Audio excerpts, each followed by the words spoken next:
नाज़रीन, वफाकी हुकूमत के खिलाफ बड़ी तहरीक चलने जा रही। जी हाँ, मेरा इशारा मौलाना फजल रहमान की तरफ है जो इस वक्त मुतहर्रिक हैं। मौलाना फजल रहमान ने अचानक अल्लामा साजिद नकवी साहब के घर का दौरा किया की सूरत हाल पर और पाकिस्तान का बोर्ड ऑफ पीस में शमूलियत का मामला ज़ेर गौर साजी अब तक हुई है, खुसूसन जिस पर JUI को और मजहबी तबकात को शदीद तहफ़्फ़ुज़ात हैं, जिनमें कम सिनी की शादियाँ हों, घरेलू तशद्दुद से मुतालिक कानून साजी हो या फिर उसके अलावा जो दीगर कानून साजियाँ हैं जिस मजहबी तबकात को एतमाद में लिया जा रहा है, और न ही इस हवाले से इस्लामी नजरियाती कौंसिल की सिफारशात जो हैं वो उन पर बहस करवाई जा अब क्या MMA बहाल होने जा रही है। मुत्तहिदा मजलिस अमल एक सियासी इत्तेहाद के साथ मैदान में उतरेगा, एहतजाजी तहरीक चलाई जाएगी। ये इब्तदाई मुशावरत है। अभी इस मुशावरत का इब्तदाइया है कि मौलाना फजल रहमान जो हैं वो अल्लामा साजिद नकवी के घर जाते हैं, हाफिज नईमुर रहमान मौलाना फजल रहमान के घर आते हैं, उसके बाद JUP और जमीयत अहले हदीस की जो क़यादत है वो मौलाना फजल रहमान के घर।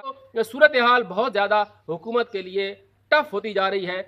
एक तरफ PTI का मामला था, अब दूसरी तरफ मजहबी सियासी जमातों का मामला है। अगर ये मजहबी सियासी जमातों का कोई इत्तेहाद हो जाता है और दूसरी तरफ पाकिस्तान तहरीक इंसाफ की तरफ से और जो तहरीक तहफ़्फ़ुज़ आईन पाकिस्तान के नाम से एक फ़ोरम अलग से मौजूद है, अगर ये दोनों फ़ोरम आपस में मिल जाते हैं तो फिर ये हुकूमत के लिए ज़रूर ख़तरे से खाली नहीं होगा।